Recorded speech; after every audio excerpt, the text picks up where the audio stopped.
2 ตู้เลยอันนี้ได้เต็มเลยป่ะตัวนี้1,000ได้60แล้วว่ะเด็กหลักเอาเลขอันนี้ก็จ้ะอันนี้เลขอะไร แล้วก็นี่ตัวนี้สั่งเอาอันนี้ได้กันเลย เอาตัวเถื่อนนี่ เอาตัวเถื่อน โยเฮาให้เฮาพิดกันให้เฮานั่นทุ่มข่อยมีสมองก็ ข่อยก็อยากพิษกับไผบ่สมองก็ครบ พิดกับข่อยแล้วนะข่อยญาติเจ้าบ่หึงนะก็อยากพิด เต็มถูกละ เขาอยากพิษ เต็มมาถูกรักนี่ พิดกระดาเอากันออกโซเชียลเลยข่อยยังชอบด่ากันมาเฮาสร้างคอนเทนต์บ่ ด่ากันเล่น เจ้าด่าข่อยด่าเจ้า ข่อยด่าบ่เก่ง แต่ว่าเจ้าเสียเปรียบข่อยได้ต่ออยู่ไรข่อย นี่ตัวนี้บ่อัน แล้วนั่นจะน้อยเสียเปรียบข่อยแน่นอนพี่น้อง ตัวบ่อันนี่1,000ได้70,000อันนี้อันบ่ได้ นี่มียังไรดอกคิดนี่แค่อยากอธิบายชี้แจงให้ฟังซื่อๆดอกเฮากะ นี่เด็ก มาลาวเขาก็อย่ามาเล่นน้ำพีน้ำน้องบ่ได้คิดไปต่างๆนานาแต่ว่าเฮามายืมเงินยืมคำ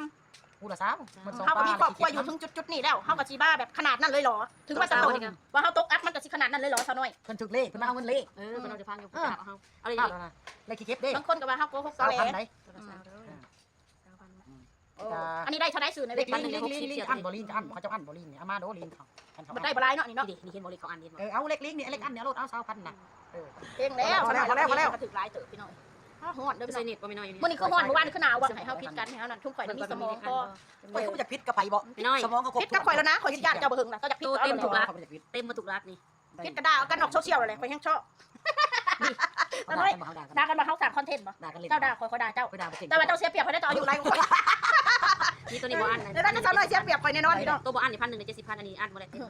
นี่มียังไรดอกคิดนี่แค่อยากอธิบายชี้แจงให้ฟังซื่อๆดอกเฮากะ นี่เด็ก มาลาวเขาก็อย่ามาเล่นน้ำพีน้ำน้องบ่ได้คิดไปต่างๆนานาแต่ว่าเฮามายืมเงินยืมคำ กูละซ้ำมัน2 เฮาก็มีครอบครัวอยู่ถึงจุดๆนี้แล้วเฮาก็สิบ้าแบบขนาดนั้นเลยเหรอถึงว่าจะตกว่าเฮาตกอักมันก็สิขนาดนั้นเลยเหรอซะหน่อย เพิ่นถึกเลขเพิ่นมาเอาเงินเลข เพิ่นเอาจะพังอยู่เอาเอาเลย เลขขี้เก็บเด้ บางคนก็ว่าเฮาโกหกตอแหล ได้ อันนี้ได้เท่าได้สื่อใน เล เว็ ข บ ลิงอันบ่ลิงอันเขาจะอันบ่ลิงนี่เอามาโดลิงเขา มันได้บ่หลายเนาะนี่เนาะ นี่เห็นบ่เลยเขาอันเห็นบ่ เอาเลขลิงนี่เลขอันเนี่ยรถเอา2,000น่ะ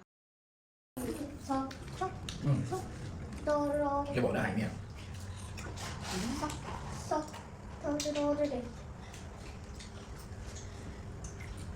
กระเพรามาหายมาได้ของฮ้อนได้แดดอ่อนจังล่ะWhy, why, why, why, why, why, why, why, why, why,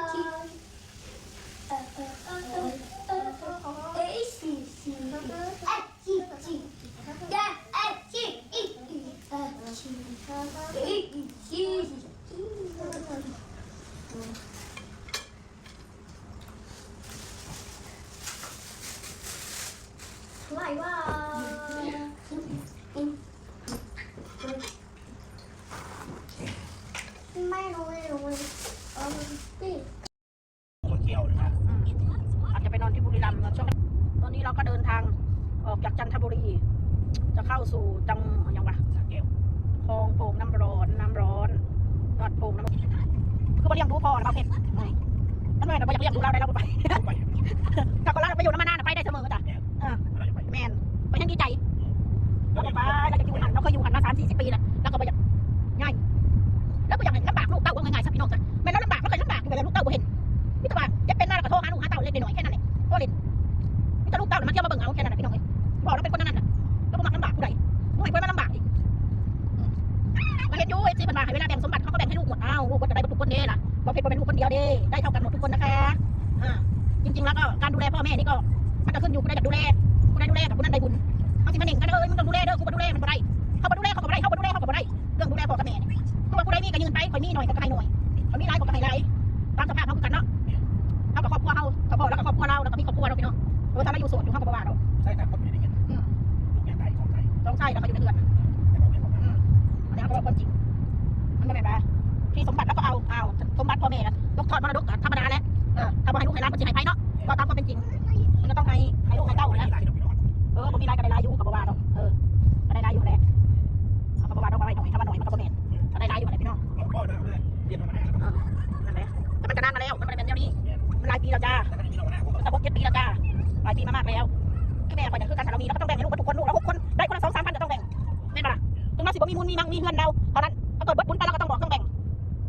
เราสิมาให้ผู้นั้นผู้นี้แค่คนเดียวบ่ได้ต้องแบ่งกันเบิดทุกคนต้องผู้ละ1,000 2,000ก็เอาผู้ละ10,000 20,000พ่อแม่นี่มันแล้วแต่ใครอยากเลี้ยงคือข่อยนี่ถ้ามาข่อยเลี้ยงข่อยอยากเลี้ยงแล้วบ่นั่นดอกอีพ่อแล้วบ่ยากมันให้เราก็ต้องรู้จักนิสัยคนไม่งั้นสิเป็นบังคับจิตใจเจ้าของเป็นลืมปานนั้นเจ้าของเอาตัวบ่รอดเนาะเอาความเป็นจริงเลย มันมีผ้าหนาอย่างไร เราเป็นแล้วก็เอาตัวมาลอดเขาสิเราแล้วก็เรียกกับข่อยได้กันมาหน้าเท่านี้แหละแล้วก็ไปเดือดร้อนภายนอกเห็นเราจนกันก็ขยันลูกนะโคตรขี้เกียจมากเลยนู่นนี่นั่นคนเฮาถนัดบ่คือกันคือว่าเนี่ยที่บอกแล้วถนัดนั่น